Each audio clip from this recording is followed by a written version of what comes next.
Samsung has already begun to tease what to expect for Galaxy Unpacked, and that might even include some version of Bixby. On that note, it seems Samsung might get conservative about its current foldables, but still innovate with another in a weird way. What if Apple decided to go back to its classic iPhone design for what to expect for later this year? NVIDIA literally took over CES 2025 in such a way that we kinda had to wait for its GPUs to get announced before anything else.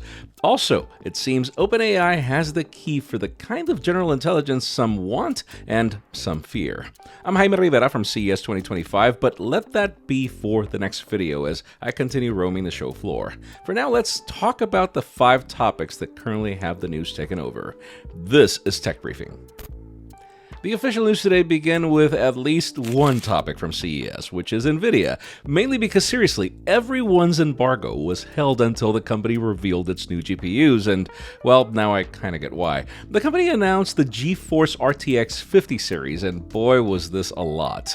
These new GPUs are based on the Blackwell architecture, and include the RTX 5090, 5080, 5070 Ti, and 5070, available in both desktop and mobile versions. All 4 models include key upgrades, including TSMC's latest manufacturing process, 5th generation Tensor cores, 4th generation ray tracing cores, and faster GDDR7 memory. They also feature improved connectivity and support for DLSS 4 and Reflex 2 with frame warp for enhanced gaming performance. Now, the flagship 5090 on its own is insane by almost doubling the ray tracing capabilities of the 4090 and 154% higher AI performance, though yeah, at the expense of a lot of power consumption, so that explains its dual slot design with double flow-through fans. It's priced at a very hefty $2,000 and launching at the end of January. The rest of the chips do show modest gains, but nothing as crazy as the flagship, which helps them keep their price at $999 for the 5080, $749 for the 5070 Ti, and $549 for the 5070. These will all be launching a bit later in February, and I've already told my kids they will not be updating their Christmas wish list. Curious to know what you think about these in the comments.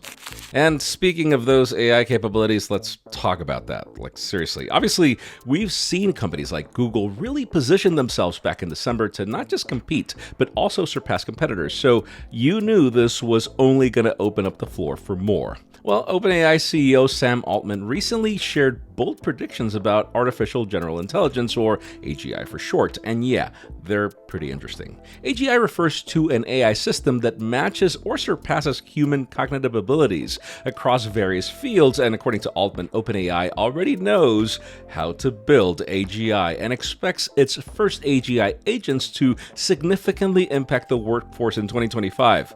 Yes, you heard that. Now, he claims this will transform company productivity, and I'm already wondering if it's employee productivity or the opposite. Altman envisions superintelligence, an advanced form of AI that's capable of accelerating scientific breakthroughs and innovation, fostering abundance and prosperity.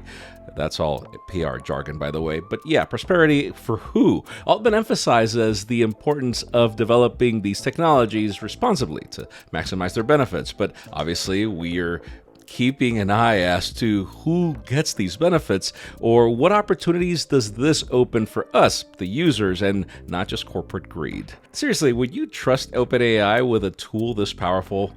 Let me know in the comments.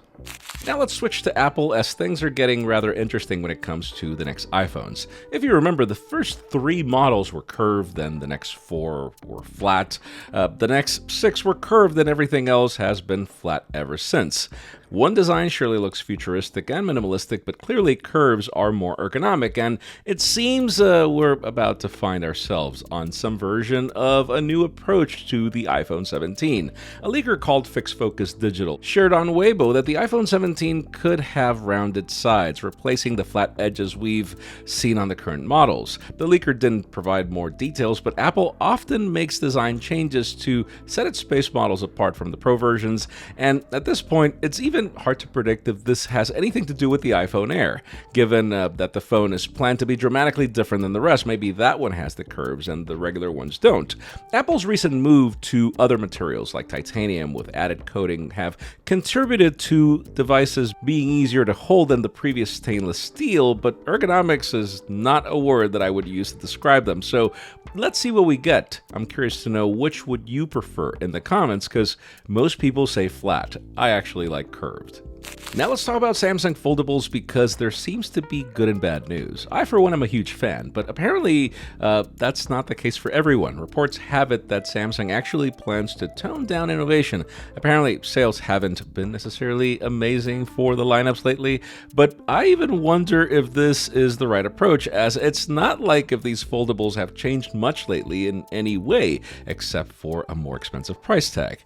All that being said, there are rumors that Samsung is working on a Trifold, which we've seen the company test in Samsung display demos in the past. Huawei has gained a lot of praise for its Mate X-T, so maybe this is where things are going. Well, according to a report from Korea, Samsung might launch its own Trifold smartphone in the second half of 2025, but not for everyone. It seems it'll only be available in very small numbers, more like 300,000 units, because making such a device is incredibly complex. Think of this more as a project to test the waters, and if it becomes popular, Samsung might improve its production process to make more units in the future. Obviously, if we're currently paying nearly $2,000 for a traditional foldable, and we hear Samsung plans to differentiate this device with a different way to fold it, avoiding a part of it to be exposed, unlike what we have from Huawei, then yeah, I don't expect it to be cheap. We even hear it won't include an under-display camera. How much would you be willing to pay for a device like this?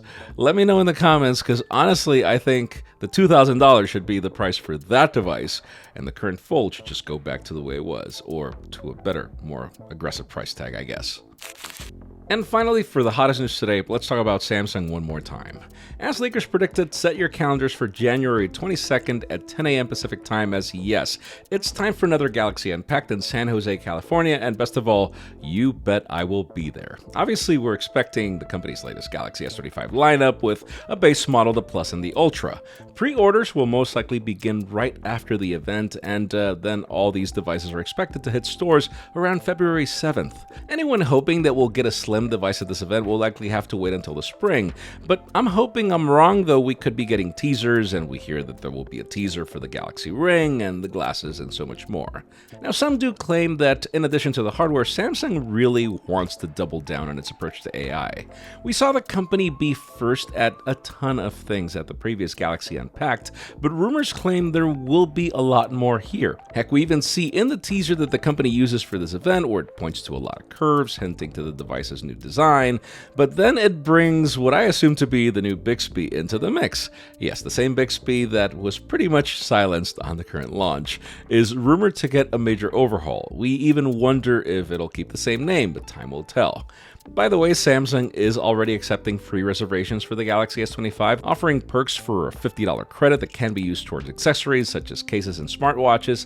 Additionally, those who reserve early enter into a $5,000 sweepstakes.